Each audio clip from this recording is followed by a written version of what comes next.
Okay, so in a very simple way, we're going to use letter operators to show how we can get the energy spectrum. So let's start with the Schrodinger equation in terms of A minus and A plus, which we showed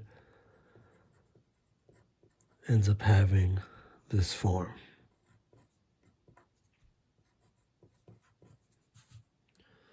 Okay, this is the time independent Schrodinger equation, and we want to think of it now as operating on an eigenfunction that is not psi, but A plus psi.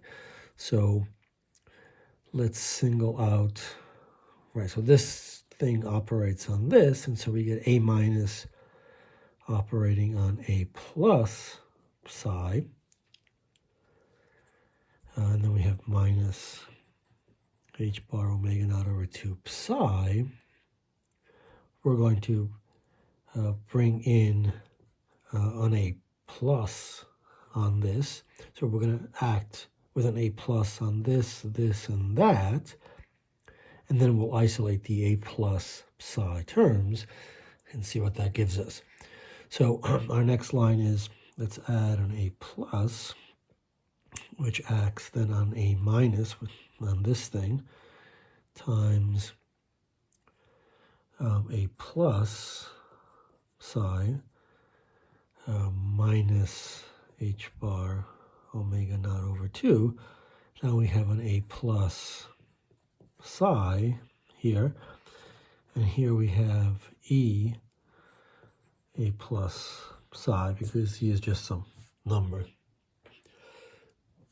So now we can, let's add, so now we're going to turn this whole thing into the Schrodinger equation, but in terms of A plus A minus, right? So we'll have a plus sign here. So in order to do that, we want the other Schrodinger equation has a plus sign in here, and so we want to add h bar omega naught A plus psi. So let's do that. So let's add h bar omega naught A plus psi to both sides, and therefore we'll get A plus A minus A plus psi plus h bar omega naught over 2 A plus psi, and that ends up being E plus h bar omega naught A plus psi.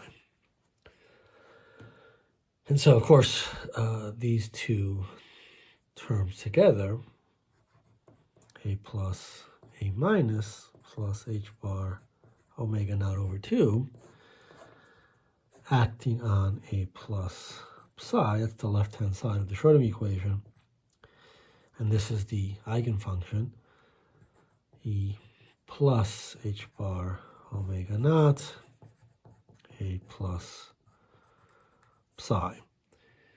And so what we have just shown is that the state of energy A plus psi satisfies the Schrodinger equation, but it satisfies it with an energy that's greater than the energy of psi by this amount.